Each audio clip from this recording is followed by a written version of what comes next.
So I am about to say something that I've never said in 22 years of being a licensed New York State realtor.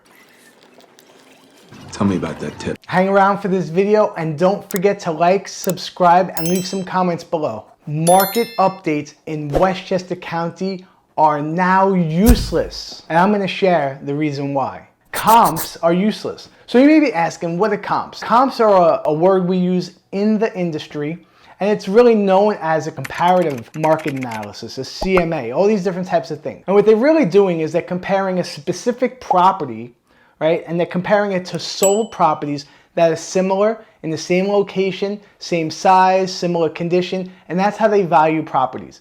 And that's how appraisers do it, and that's how licensed realtors do it. So it's important to understand comps. They usually will pull the last 6 months of the comps, and that's your data, and then you start pricing a house that way. Another thing to keep in mind is the lag effect. For example, if a home sold in July, and that was the closing date, and I'm looking at it now here in November because it's under 6 months, that July closing probably went in contract around March, April, May, and the listing could have even hit the market in January or February.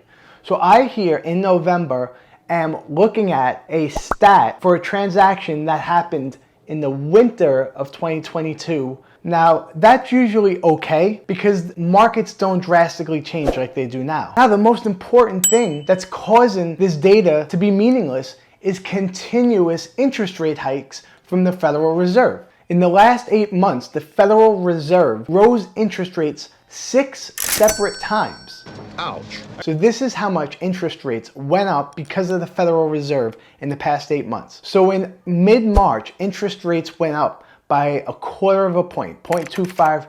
They call it 25 basis points. And then in the middle of May, they rose it again, 50 basis points. In mid-June, the Fed rose interest rates by 75 basis points. He also did the same in the end of July by increasing it another 75 basis points. And this rose continued to the end of September with 75 basis points. And the final hike was in the beginning of November, 75 basis points. All of that from March to November equals up to 3.75%. Let's go get this son of a... So what this really means is that every month we have a new real estate market. So when interest rates are at 3 and they go up to 3.75, that buyer is now different. Then when a loan percentage goes from 3.75 to 5%, their purchasing power changes again. So every single time the rates go up, people's purchasing power changes. So you have to remember when you're looking at a comp or a past sale, the purchasing power for that person was different than now. So if I'm looking at a sale that just closed a month ago, that is a buyer from early summer when interest rates may have been around mid-5s. So we're really not going to know the market that's November of 2022 or December of 2022 until we're really looking at sales in the end of the first quarter in January, unless rates continue to keep going up. If rates keep going up, we'll have a new market every single time that happens, and the prior comps really then become useless or too old to make an assessment on. So what's the solution to all this? Well, there are a lot of creative ways a good realtor could get a pulse of what's happening today on the market. So if I'm taking buyers out, or I want to list a property right now, I sit down with my clients and share with them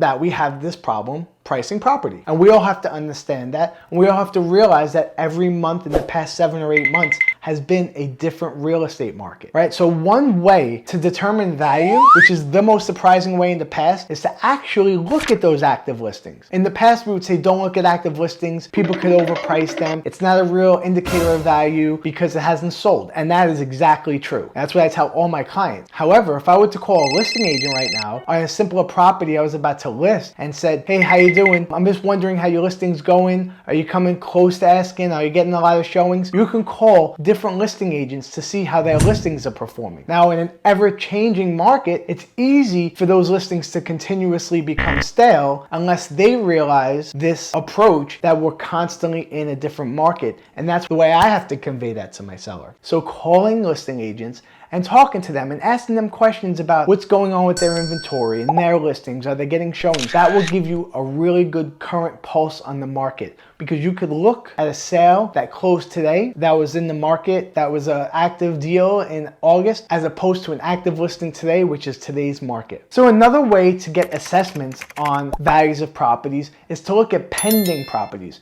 And pending is another word for in contract. Active listings that have been signed by both buyer and seller for transactions that have not yet closed. So if you look up pending listings that went into contract over the past month or 45 days, you could then make some good assessments as well. You could make the judgment call that if it was listed at this, it went into contract, so it was kind of listed fairly or was listed well. And again, to make that even further, you could sometimes call that listing agent. And because it's private, you're not gonna know exactly the amount of money that it's sold for or what's in contract for, but you can ask questions like, did it come close to asking? How many showings did you get? Did you get a little bit above asking? Because us realtors, we always wanna help each other. So we don't mind answering the questions as long as we're protecting our clients, because listing agents would be happy to help you out as long as they're not giving out confidential information. But it's helpful to ask other agents about the market, because we all want to help each other and make sure that we're giving our clients the best possible service and data. So subscribe to our channel for more awesome up and coming videos. And if you like this video, hit the like button and leave some comments below on what you think about it.